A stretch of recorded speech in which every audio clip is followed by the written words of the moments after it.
Përshëndetje, në videon e sotme, ne do flasim për dëgjësimin e ulët emocional dhe se si mund të kontribuojnë në sfida si depresione, ankthe dhe stresi.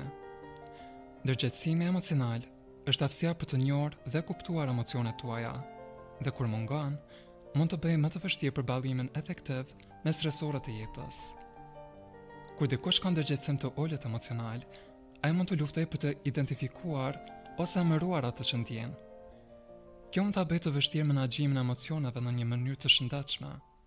Për shembull, mund të ndjeni të mërzitur ose të stresuar, por nuk e dini saktësisht pse ose çfarë po i shkakton ato ndjenja. Pa ditur se si të identifikohen emocionet, mund të bëhet më e vështirë për të rregulluar ato, duke çuar në shqetësime emocionale dhe me kalimin e kohës mund të kontribuojë në sfida më të vështira të shëndetit mendor. Ka dy faktorë kryesor që kontribuojnë në ndërgjegjësimin e dobët emocional: aleksitimia dhe shtypja e emocioneve. Aleksitimia është një gjendje ku individët kanë vështirësi në identifikimin dhe përshkrimin e emocioneve të tyre. Për shembull, dikush me aleksitimi mund të ndjenjë një ndjenjë rëndesa ose tensione, por ata nuk mund të përcaktojnë nëse është trishtem, zemrim ose zhgënjim. Kjo mungesë në ndërgjegjësimet emocional mund të pengojë njerëzit të kuptojnë se si ndihen në atë moment, gjë që mund të pengojë aftësinë e tyre për të përballur ato emocione në mënyrë efektive.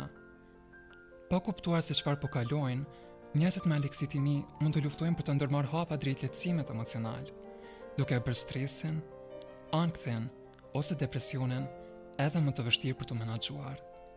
Shtypja e emocioneve është veprimi i shmangjes ose uljes së emocioneve të pakëndshme, shpesh në një përpjekje për të shmangur shqetësimin.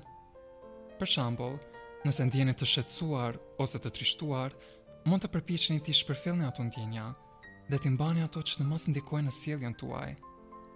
Megjithatë, shtypja e emocioneve nuk i largon ato. Përkundrazi, mund të çojë në ndjenja të papërpunuara që krijon me kalimin e kohës. Kjo mund të rrisë shqetësimin emocional, duke çuar në ankth më të madh ose simptoma depresive. Sa më gjatë të shtypen emocionat, aq më intensive dhe dërmuese mund të bëhen ato, duke kontribuar në një rreth vicioz shmangjeje dhe mbi ngarkesë emocionale.